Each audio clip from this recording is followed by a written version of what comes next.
Welcome to Technique 1. This is Charlie Christensen, the head of the voice department at the McNally Smith College of Music.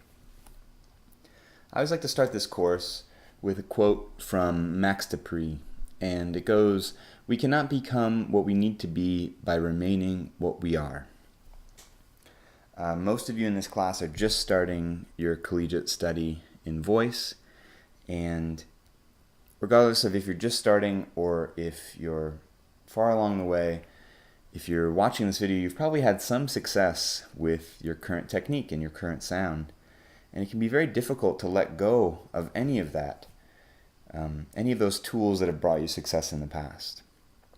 But it is essential to be open and to kind of let go of who you are right now to become who you're going to be, who you need to be.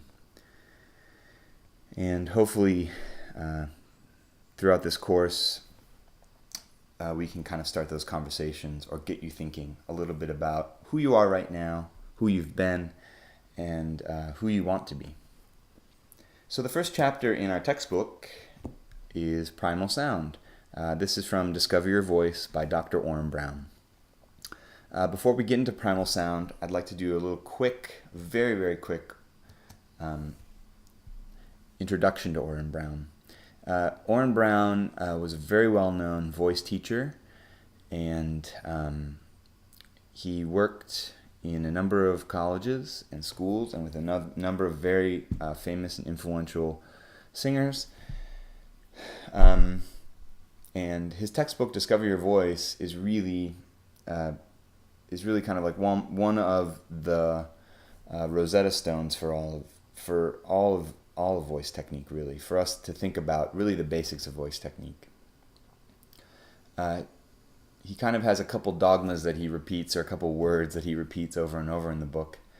And out of the 4 words, think, let, pray, trust, the one that I actually think is the most important to really zero in on is the word let. So here's a little quote from the text. It says, "It isn't so much a matter of making sounds as it is a matter of learning how to let sounds happen." So I want you to just think about that for a second. It's true that if we think a pitch, all we have to do is think about a pitch or think about singing a line, our vocal folds will actually come together and go in the right position for us to sing that pitch. And once you think about that for a second, the kind of unconscious or subconscious nature of that, it takes a little bit of the pressure off to do something, and instead it's more of just this idea of kind of getting out of the way and letting this thing happen. So much of technique is just getting out of the way and reducing tension and just letting things happen. But let's talk about the kinds of sounds a human makes. So humans make 2 kinds of sounds. They make reflexive sounds and they make voluntary sounds. Reflexive sounds are probably pretty obvious, the difference between these.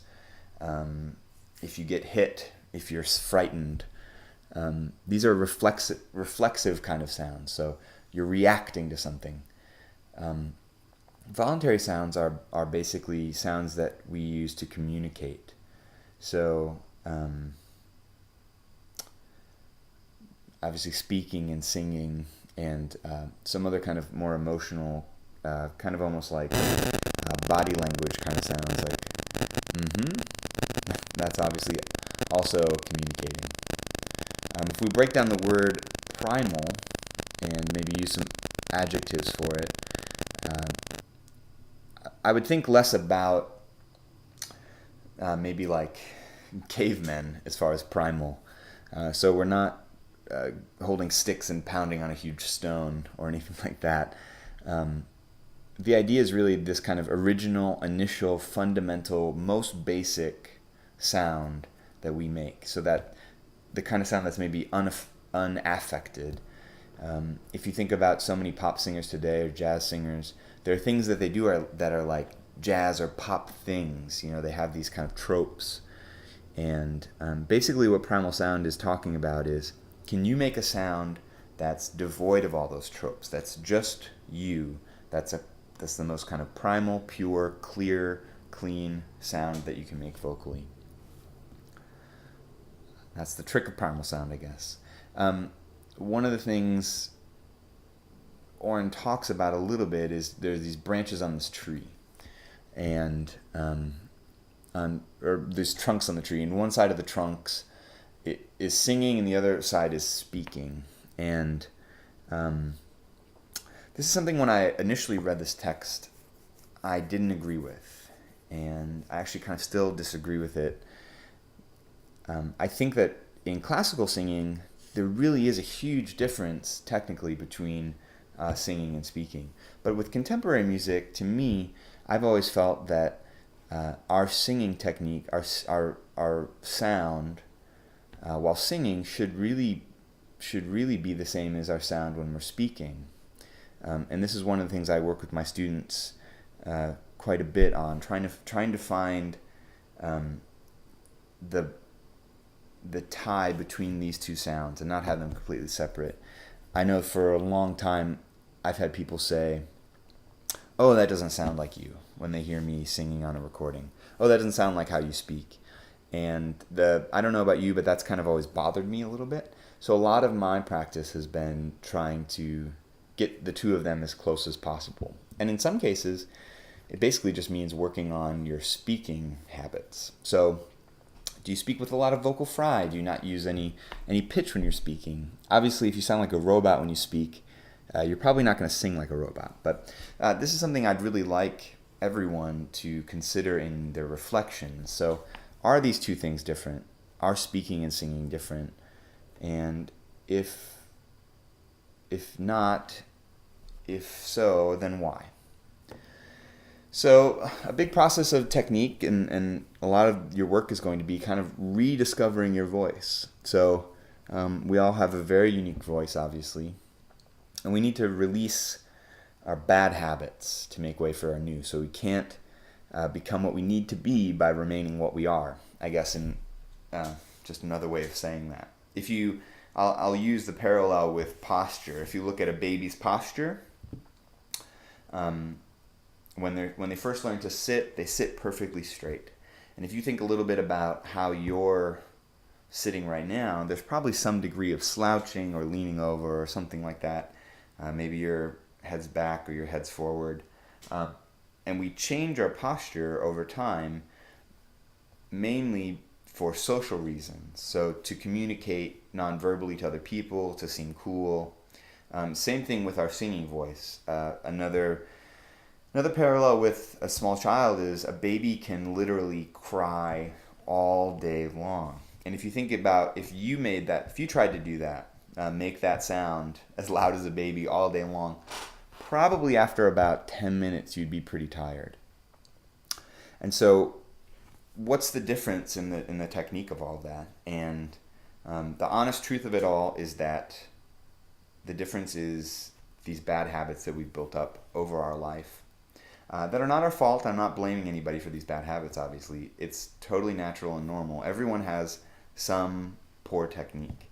And so that can either bum you out or that can make you feel like you're just part of the club and that you're always going to work on this. You're never going to be done. I'd like to end with a quote that's kind of along those lines, and it says, "We practice in order to sensitize responses by thinking and singing definite pitches a bit at a time over many years." I did a little bit of work with Bobby McFerrin. I was in a master class with him once, and he said, who cares what you practice? As long as you sing every day, you'll get better. And I really think that's true.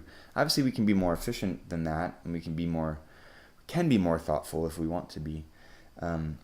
But so much of Bobby's kind of technique and his process was just singing all the time. And of course he got better doing that. There's the Malcolm Gladwell books talking about doing something for, I think it's 100,000 hours. And if you look at the Beatles' success, they were playing every night for like 6 hours a night for years and years before they ever had before they ever recorded one of their original songs, or played a song of their, or played a show of their original music, became famous. All of this. So maybe this takes a little bit of the pressure off. You don't need to be a genius right away. You just need to sing all the time. That concludes Primal Sound, and I look forward to reading everybody's reflections.